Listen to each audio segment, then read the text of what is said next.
Hi guys, how are you? My name is Tiffany. I just found out today that I got the job I wanted teaching English in South Korea, so I'm really excited about it, and I thought that I might celebrate by starting a video series about how to improve your English if you're learning English. Obviously, if you're watching this video, you already know some, so that's great. Today I want to focus a little bit about pronunciation and how to improve your English pronunciation and sound more like a native speaker.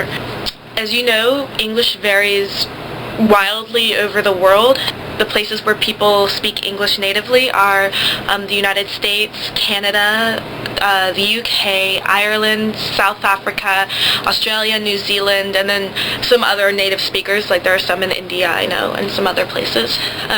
And the accents are very different depending on where you go. I'm from the United States, as you can tell, from the southeast, so I do have a little bit of a southern accent. It's not very strong, but it is a little bit. So when we're talking about pronunciation, obviously I'll be talking about my dialect specifically. If you want to learn British pronunciation or some other kind, just keep in mind that there are going to be a few differences, especially with vowels, which is what we're going to talk about today.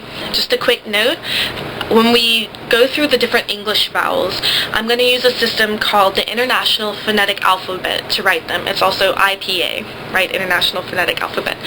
And the IPA is a system that some linguists developed in order to represent the sounds of a language in a way that every time you see that IPA letter, it'll always sound the same, which is different from English, which obviously the spelling can be very different from the way that it actually sounds. So if there's a word that you don't know how to pronounce that you want to look up, you can look in a dictionary or look it up on Google, type the word and then IPA, and it'll give you the IPA spelling, and that'll tell you how to pronounce it. So I think that'll help you a little bit more than if I just gave all the different ways that you can spell a certain sound, which there are often a lot of different ways. So we'll go with IPA, and I'll put it on the bottom of the screen so that you can see how it's written. Okay, let's start with what I think is the most basic English vowel, and it's one that exists in a lot of foreign languages as well, and that sound is ah. Ah as in spa. Ah. Okay, and like I said, most of you probably have this sound in your language already, but in case you need help pronouncing it, your tongue is going to be as open as it can, your mouth is going to be as open as it can. Ah, ah, and the sound is coming from the back of your mouth, okay? So, ah, ah. The next one that we're going to do is a little bit harder, usually for foreign speakers, and that sound is ah. Ah as in bat, ah. I'll compare them for you. Ah, ah, ah, ah. Okay, and the way that you go from ah to ah is you just move your tongue forward. So, ah, ah, ah, ah. Do you see how I'm focusing it more towards the front of my mouth? So, ah, ah, ah, ah. And it's still open. Ah. Okay, the next sound that is difficult as well for some foreign speakers to differentiate is aw, as in autumn, aw. So compare it, ah, spa, aw, autumn. And then ah, bat. So ah, aw, ah. Okay? And the way you make the aw sound is it's in between ah and ah. So you've got ah at the very back of your mouth, ah at the very front, ah is in the middle, and one other big difference, you round your lips. Okay, so you got ah, ah, aw, aw with rounded lips. Aw in the middle of your mouth, and it's still open. Aw. So those are the three main ones that you're going to see written with an A. Obviously they can be written in other ways. Sometimes you'll see an A that has a different sound, but generally that's kind of what you're going to find. You can test it out if you want. Think of words that you know that have A's in them and figure out which of those sounds might go along with it. So for example, apple, apple. Which sound is that one? It's the second one that we learned, the ah. Okay, so just you can practice it along with that. And I also just want to make a little note, especially in America, sometimes people don't make a difference between ah and aw. I do in my dialect, but there are dialects that don't. So for example, the words caught, like something you sleep on, and caught, like to catch. I caught it. I say the difference. Caught, caught. But some people say them the same. I caught it. Like that. So it's not going to make a huge difference if you're not great at, differentiating between the two. Okay, let's move on. The next vowel that we're going to learn is e, as in bet. Okay, this one's usually written with an E, and it's towards the front of your mouth like ah, but notice how ah we said is open, ah, bet is slightly more closed, it's in the middle, so ah, okay.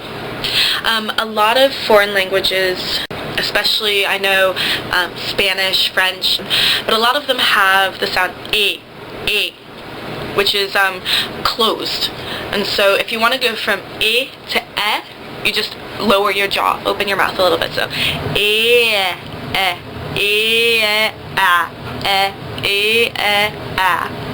okay. We don't have the sound e in English really. There might be a few dialects that have it, but I haven't heard it. We use it in some diphthongs, which we'll talk about later, but you're almost never going to hear the sound e by itself. But you will hear as in bet, bed, that kind of thing. Moving on, the next one that we're going to learn is as in put. This one is usually written with a U, and it's pronounced towards the back and with your mouth nearly closed. So basically, I think the easiest way to make an is to start with an aw, as in autumn, aw, and then close it a little bit. So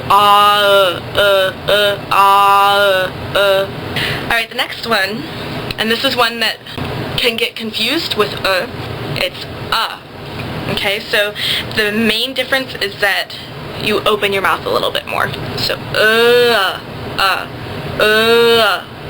if you go from aw and you unround your mouth, so make your lips not rounded anymore,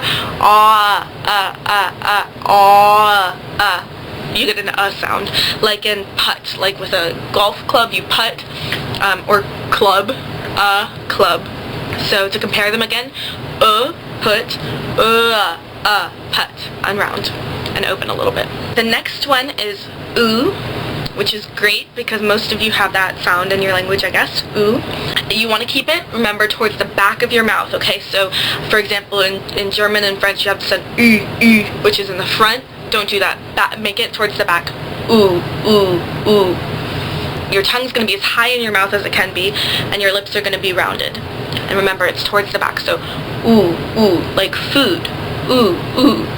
And those are the three main ones that you're going to see written with a U. The as in put, as in putt, and as in food. Now, let's move on to some of the ones that you'll see written with I often, not always. This is where it gets complicated with English spelling, so let's stick to IPA. The first one, okay, and this is another one that people have trouble distinguishing between the two. So let's start with the one that's more common in a lot of languages, and that's E. Okay, E. And you make that, it's as front in your mouth as you can go, and it's as closed as you can go. E. Most of you have that in your language, I'm guessing. And like in bean, so E, bean, E. And then another English sound, this is one, like I said, that people have trouble differentiating sometimes, especially I know Korean speakers do sometimes. It's I, as in bin, I. The only way it's different from E is that your mouth is just slightly more open. So, E. You can see I don't even move it that much, but to an American or a British ear, someone who speaks English, it's a huge difference. So it is worth making an effort to learn the difference and train your ear to hear the difference. So again, E, bean, I, bin. And the last simple vowel that we have, it's called a schwa. The letter is called a schwa. And it just sounds like You'll only hear that in unstressed syllables. So for example, in America, the first sound and the last one are schwas. It kind of sounds like as in putt, but it's more relaxed. Okay, so those are the basic vowels in English. The next video I make, I'll be talking about diphthongs, which are complex vowels. But you've gotten all the basic vowels in English, so good job, and I'll see you in the next video.